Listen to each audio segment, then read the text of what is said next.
Hello everyone, today I'm going to be reading chapters 13 and 14. So we're starting with chapter 13, Money Worries. There came a night, however, when Mrs. Popper, having put the children to bed, stopped Mr. Popper on his way to the cellar. "Papa," she said, "I must talk to you. Come and sit down." "Yes, my love," said Mr. Popper. "What is on your mind?" "Papa," said Mrs. Popper, "I'm glad to see you having such a nice vacation. And I must say it's been easier than usual to keep the place tidy, with you down in the basement all the time. But, Papa, what are we to do for money?" "What is the trouble?" asked Mr. Popper. "Well, of course the penguins have to eat, but have you any idea what the bills for all those live fish are? I'm sure I don't know how we're ever going to pay for them. And the engineer who put in the basement freezing plant keeps ringing the doorbell and asking for his money." "Is our money all gone?" asked Mr. Popper quietly. "Practically all. Of course, when it's all gone, maybe we could eat the 12 penguins for a while." "Oh no, Mamma," said Mr. Popper. "You don't mean that." "Well, I don't suppose I really could enjoy eating them, especially Greta and Isabel," said Mrs. Popper. "It would break the children's hearts, too," said Mr. Popper. He sat there thoughtfully for quite a while. "I have an idea, Mamma," he said at last. "Maybe we could sell them to somebody, and then we would have a little money to live on," said Mrs. Popper. "No," said Mr. Popper. "I have a better idea. We'll keep the penguins. Mamma, you have heard of trained seals acting in theaters." "Of course, I have heard of trained seals," answered Mrs. Popper. "I even saw some once. They balanced balls on the ends of their noses." "Very well, then," said Mr. Popper. "If there can be trained dogs and trained seals, why can't there be trained penguins?" "Perhaps you are right, Papa." "Of course I am right, and you can help me train the penguins." The next day they had the piano moved down into the basement at one end of the ice rink. Mrs. Popper had not played the piano since she had married Mr. Popper, but with a little practice she soon began to remember some of the pieces she had forgotten.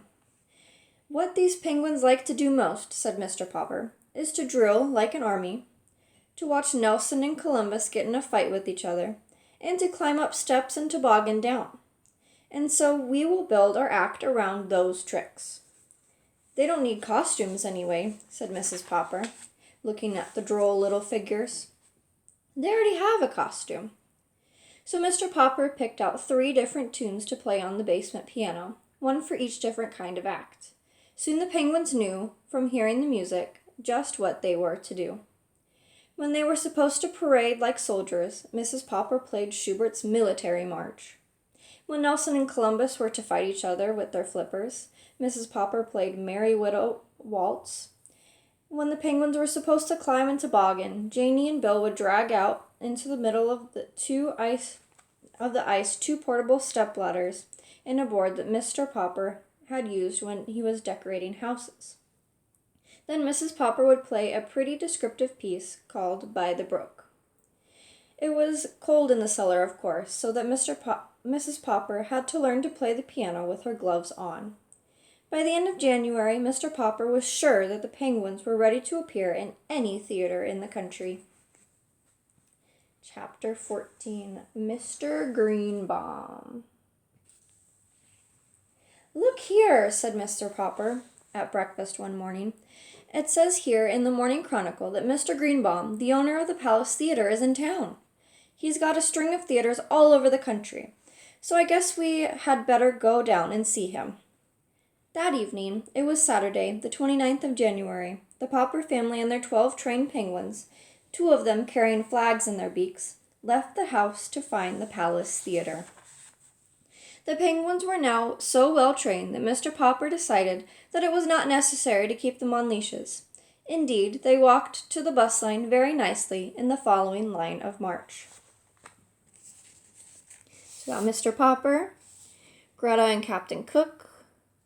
We have Columbus and Victoria, Mrs. Popper, Nelson and Jenny, Magellan and Adelina, Bill Popper and Janie Popper, Scott and Isabella, and Ferdinand and Louisa. So that's all the penguins marching in line with the Poppers.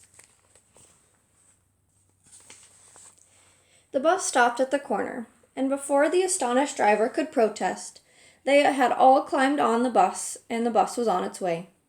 "Do I pay half fare for the birds, or do they go free?" said Mr. Popper. "Janey goes half fare, but I'm 10, said Bill. "Hush," said Mrs. Popper as she sat the children, and she and the children found their seats. The penguins followed in an orderly fashion. "Say, mister," said the driver, "where do you think you're going with that exhibit?" "Downtown," said Mr. Popper. "Here, let's call it 50 cents and let it go at that." "To tell the truth, I lost count when they passed me," said the driver. "It's a trained penguin act," explained Mr. Popper. "Are they really birds?" asked the driver. "Oh, yes," said Mr. Popper. "I'm just taking them down to the palace to interview Mr. Greenbaum, the big theater owner."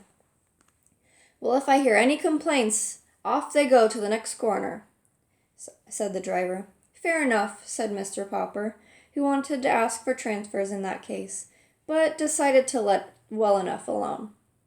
The penguins were behaving very well. They were sitting quietly, two in a seat, while the other passengers looked on.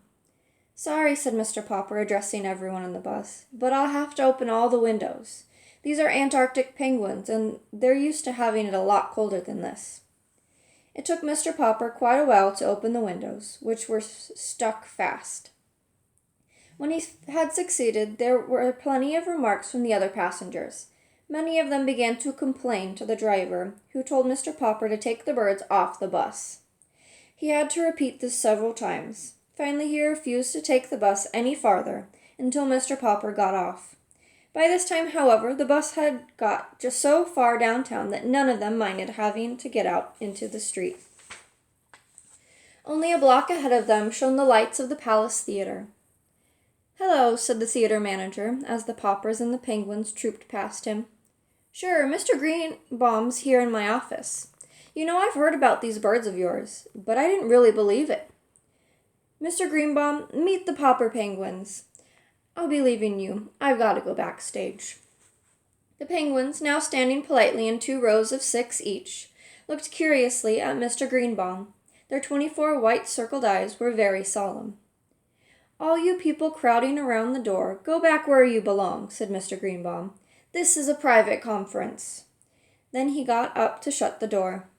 The Poppers sat down while Mr. Greenbaum walked up and down the double rows of penguins, looking them over. "It looks like an act," he said. "Oh, it's an act, all right," said Mr. Popper. "It's Poppers Performing Penguins, first time on any stage, direct from the South Pole." He and Mrs. Popper had thought up that name for the act. "Couldn't we call them Popper's Pink-Toed Penguins?" asked Mr. Greenbaum. Mr. Popper thought for a moment. "No," he said, "I'm afraid we couldn't. That sounds too much like chorus girls or ballet dancers, and these birds are pretty serious. I don't think they'd like it." "All right," said Mr. Greenbaum. "Show me the act." "There's music to it," said Janey. "Mamma plays the piano."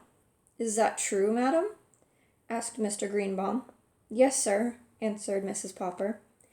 "Well, there's a piano behind you," said Mr. Greenbaum. "You may begin, madam. I want to see this act. If it's any good, you people have come to the right place. I've got theaters from coast to coast. But first, let's see your penguins perform.